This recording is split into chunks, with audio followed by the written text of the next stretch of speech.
For your next product development project assignment, you are going to be developing your nutrition label. And because this part of the assignment is pretty calculation intensive, I'm going to show you how I want it done using Excel or Google Sheets.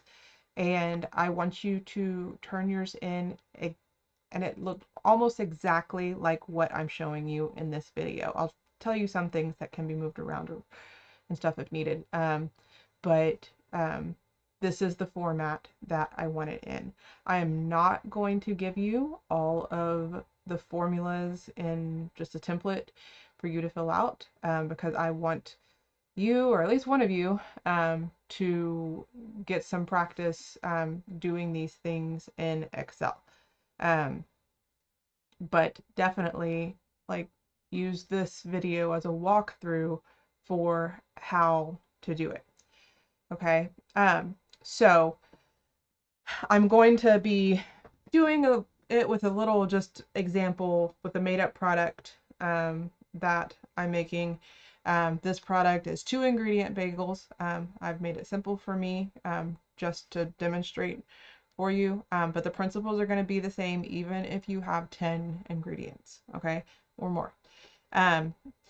Now, normally how a food company would construct a nutrition label would be much more precise. They would have either their ingredients would be verified by their supplier to have much more specific levels of the nutrients versus what you see in the grocery store, because these numbers on a nutrition facts panel, they are rounded. Or they would do the work themselves using combustion. They would actually use scientific methods to calculate what the total fat, saturated fat, like more, they'd use more than combustion, but they would use different scientific methods to actually calculate out what these things are. But the easiest thing for us to do is to just take the nutrition facts of the ingredients that you are adding to your product and use those to construct your nutrition facts panel. So the first part of this assignment is going to be gathering those nutrition facts panels.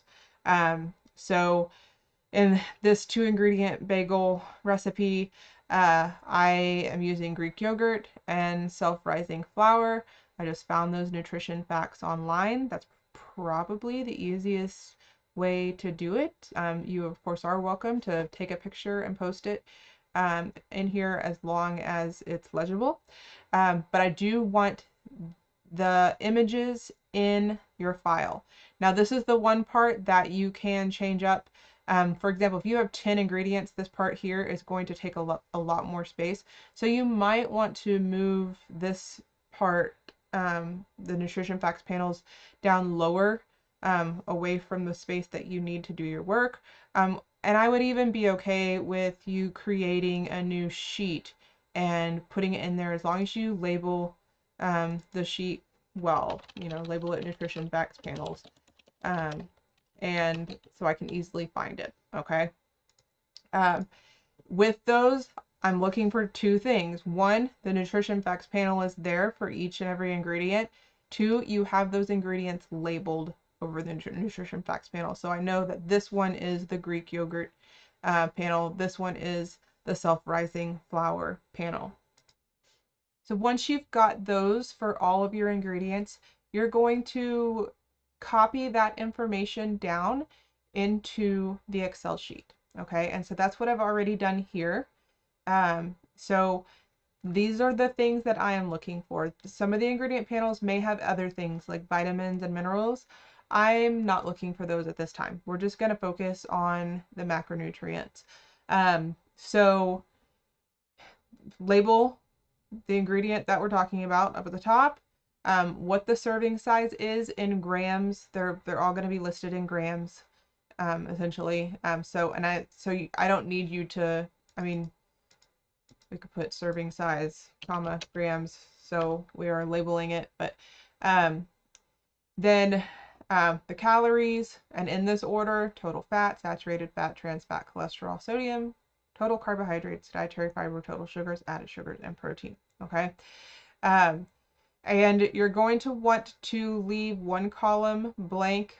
You can label it 100-gram basis, and you'll see why in a minute, between each ingredient that you are making this list for of all of the nutrition facts. Okay.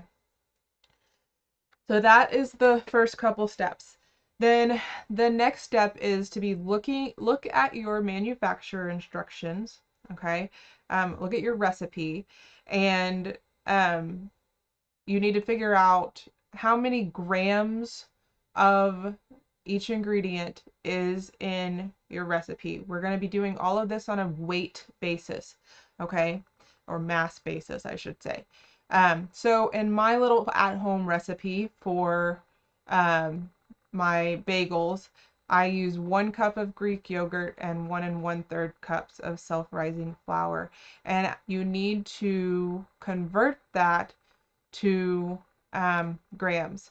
Now, understandably, a lot of ingredients, they aren't measured necessarily in grams. You didn't measure them in grams when you were putting your recipe together.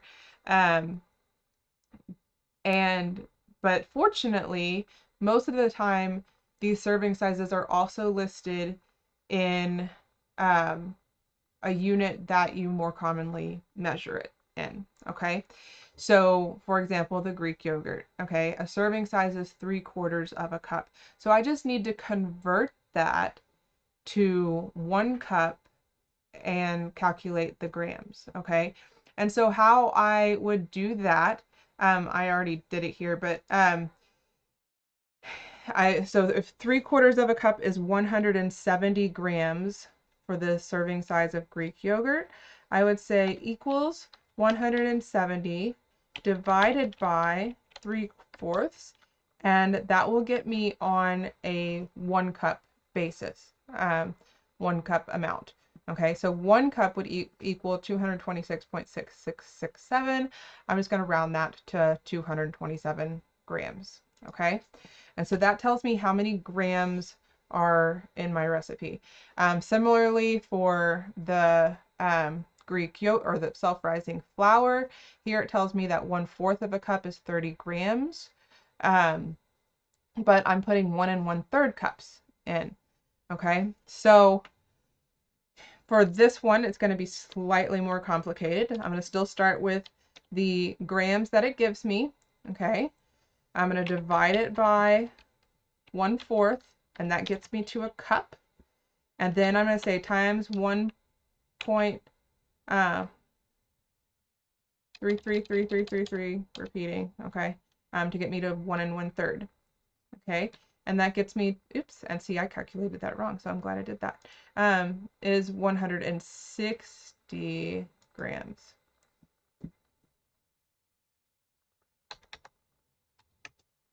Okay. So that's going to be important for you to have.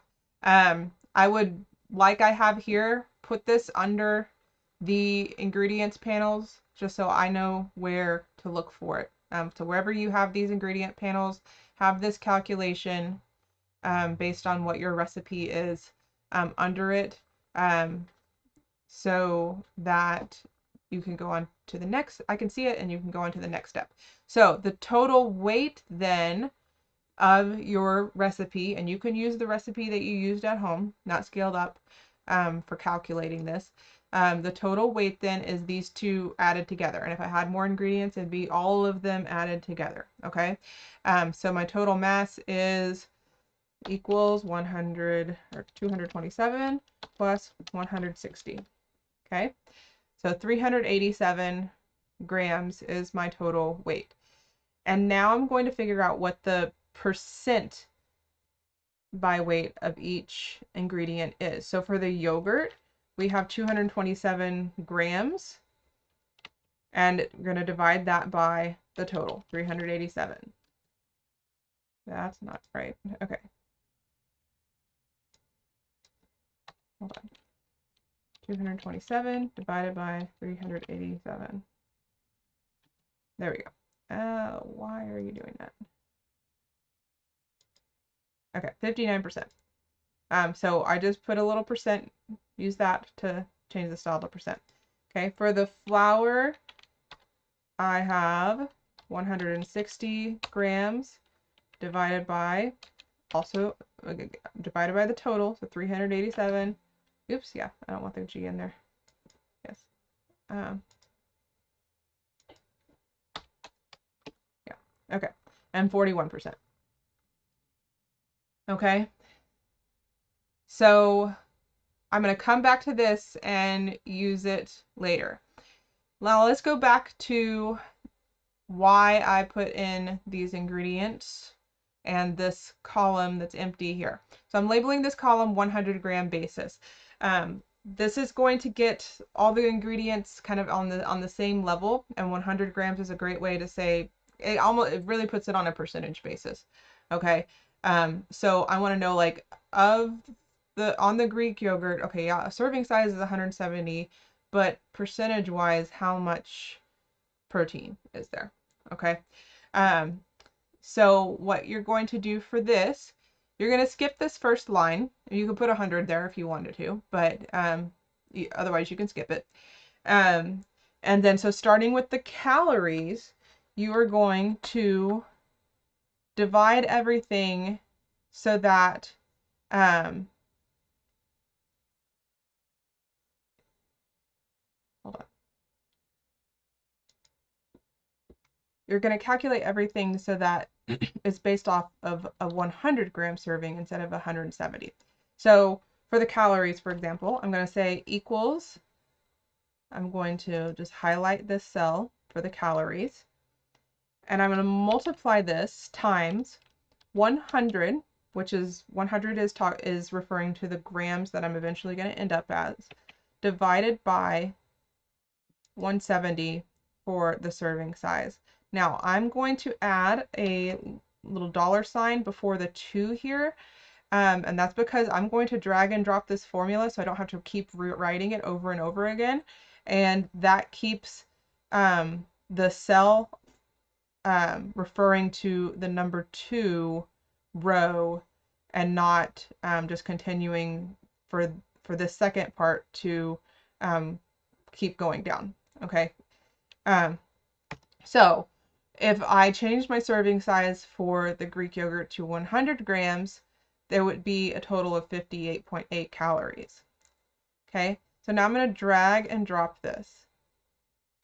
And so what that does is when I did that $sign there, it made sure that this is still referring to B2. Okay, if I hadn't done that, then like this last row would be dividing 100 divided by this B12 added sugars. It would have kept going, the numbers would have kept going down or up as corresponding to whatever row is one row up from what cell we're on. Okay. So there's that. Now you can copy this and paste it into the next 100-gram basis and drag it down. Okay, the reason that works is because I didn't put a $sign in front of the B over here. Okay, and so what's happening here is this is referring always to whatever column is just to the left of it. Okay, and so the column that's just to the left of the 100-gram basis for the flour is column D, and so it changes it to D, but it keeps that 2 row, so it keeps it on the serving size there, and when I drag and drop it. Okay, so as we would expect, the calories for the self-rising flour when I'm on a 100-gram basis, which is a little over 3 times as much as the actual serving size of self-rising flour, is a little over 3 times the calories. Okay, so we've got that now. So now I'm going to calculate, now that I've done all of the nutrition facts and put them on a 100-gram basis for each of my ingredients, now I'm going to calculate what the formula is. First, I'm going to keep this on a 100-gram basis for the formula, okay? So what I'm going to do that is now I'm going to combine everything that I've done so far, okay? I'm going to take this, I'm going to put equals, and I'm going to put in the 100-gram basis for my first ingredient, okay? I'm going to multiply it times the percentage that I found earlier for that first ingredient. Okay, so the yogurt is 59% of my total ingredients. Okay, then I'm going to keep doing that, just adding each ingredient. So my first ingredient, 100-gram basis, times the percentage. My second ingredient, take the 100-gram basis times the percentage. Okay, and before I move on, I am going to go ahead and put those dollar signs in for these values here, the K values. Don't put it in for the C and E values, the ones that are for the 100-gram basis, because we want those to kind of go along row-wise. But for our percentages, we want to keep referring to those exact cells. You could put the dollar sign with the K's. It's not going to hurt anything, but we don't actually need it for what we're doing here, because we're not going to be copying and pasting this formula. Okay, so for calories, we always look and see, make sure that what we're calculating makes some sense. Okay, so for the calories for our formula here, it should be between these two, right? And yogurt has a higher percentage, but it should definitely be less than 300. Okay, so it looks about right. Now I'm going to take this and drag the formula down, and it's going to fill in all of those values for me. Now, more than likely, your serving size is not 100 grams. So now we finally need to adjust for what your actual serving size is. Okay.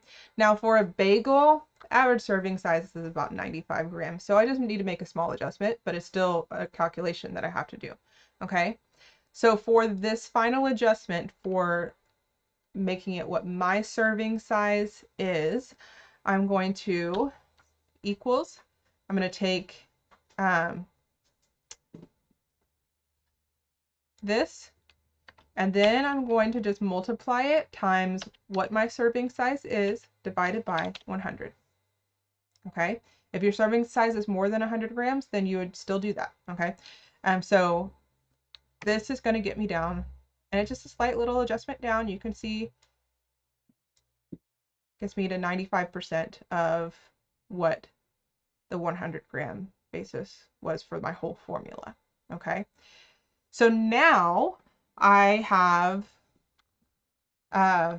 all of the gram values and total calories for all of the macros for my full formula. Okay. The next thing I'm going to do is to use a nutrition facts panel it's a nutrition facts panel generator, label generator, that you have the link for to construct the nutrition facts panel for my full formula label. Okay. Okay, so here that is. You have the link for it in your instructions for this assignment. And you can choose any of these formats. Choose which one makes sense for your product. You don't really need to choose the extra fields because this one does have the vitamins, so you don't need that one. But this one would be for bottles and round containers, and so it's a more horizontal layout. I'm just going to choose the basic one here. Okay, so you do that, and then you just start filling in your information. Okay, so I've got bagels, so I'm going to say it's 8 servings per container. The serving size quantity is 1 bagel. Okay, and whatever your units are, if it's tablespoons, scoops, whatever, okay. The serving size weight is 95, and make sure the unit is correct, it says grams here. And then I'm going to take from what I calculated for the formula here, okay? So my calories, grams, you can go ahead and round it, or it will round for you. So 164, need to round up if it's rounding up, okay? The total fat is 0, saturated fat is 0, trans fat is 0, cholesterol is 0. Our sodium is 519 grams. Total carbohydrates is 33 grams. Dietary fiber, I'll show you this here. So this is something I wanted to point out too, actually. So let me hide this for a second. Okay. So on the self-rising flour, dietary fiber was listed as on the ingredients or on the nutrition facts panel as less than 1 gram. That means there is some fiber there, but it was less than 1 gram. What I want you to do here is just put 0.5 as it may be less, it might be 0.2 or something, but just put 0.5 if you have something like that where it says less than 1 gram. Put 0.5, kind of round it up a little bit to account for the fact that there is some there. We don't know how much because we don't have the very detailed nutrition information, but do that. Okay, so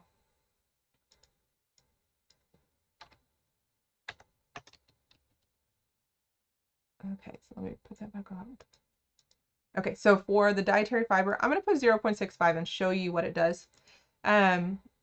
For sugars, we have 2 grams of sugars. For added sugar is 0, and protein is 10. Okay. On the bottom here, it says show protein percent daily value. Have that checked. You do want to have that checked. Okay. Then click generate. Okay. And there you go. You have a nutrition label.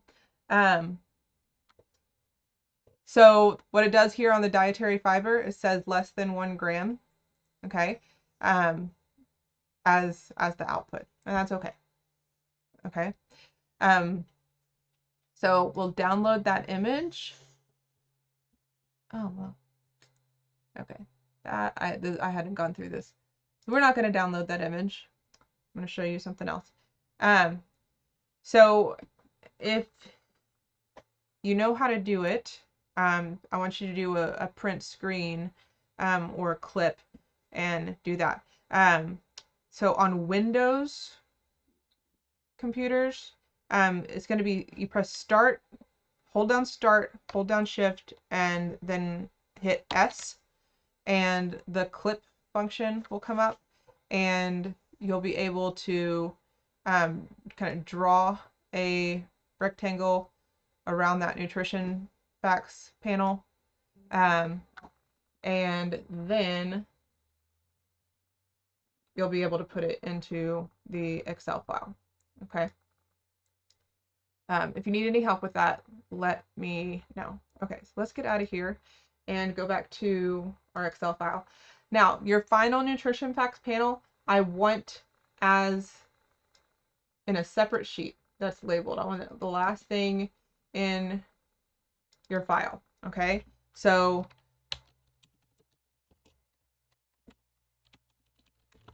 label it very clearly.